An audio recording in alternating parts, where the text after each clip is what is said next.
আর আমি আর কেমন করে চলবো, আর আমার চলবার কোনো বুদ্ধি নাই। আদা আমার শেষ। এই যে আমার লেখাপড়া, আমাদের একটা নাতিনি বাচ্চা কাচ্চা করে, এলাতে কী দিয়ে লেখাপড়া করবে? 90,000 টাকা আমার ইনো, আমার টাকার চাপ দিছে জানোই, আদাও নাই, আমার কোনো উপায় নেই, আল্লাহ ছাড়া কেউ নাই।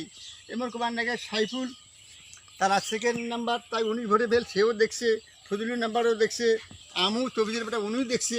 আদা দেখি হার্ট অ্যাটাক হচ্ছে, ওরাই যদি হার্ট অ্যাটাক হয় আমি কোথায় বাঁচবো? আমি তো 12 মাস পানি ছাড়া, পানিও আমার কিনা, সব আমার কিনা, আমি কেমন করে চলবো? হে আল্লাহ, আমাদের আবার আল্লাহ ছাড়া কারো মাবুদ নাই, আমি কেমন করে চলবো?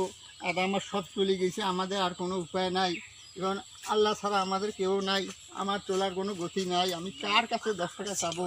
আর 10 টাকা যেখানে আদা নাহলে আমাদের কোবানের লস, কমসে কম আদা কোবার নাকি আমাদের যদি লাভ হইলে তাও 2 লক্ষ টাকা আমাদের থিয়ে লাভ হইলে, এই 26-27 হাজার টাকা আমার আসল, এই টাকাটাও আমাদের কোবার নাকি নষ্ট হয়ে গেল। 20টা দিকে আছে, ওইটাও পোকা ধরছে।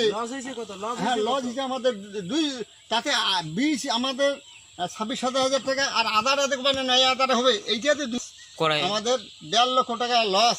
হ্যাঁ, ওটা কাটি দিলে আমাদের কোবার নাকি আমাদের 1.5 লক্ষ টাকা লস, আর আমার আদার 20, তাতে আমাদের 25-26-27 হাজার টাকা হয়, 20টার দাম। এখন আমাদের আর কোনো উপায় নাই, আর কেমন চলবো? আমাদের এত কোনো আলাইকুম।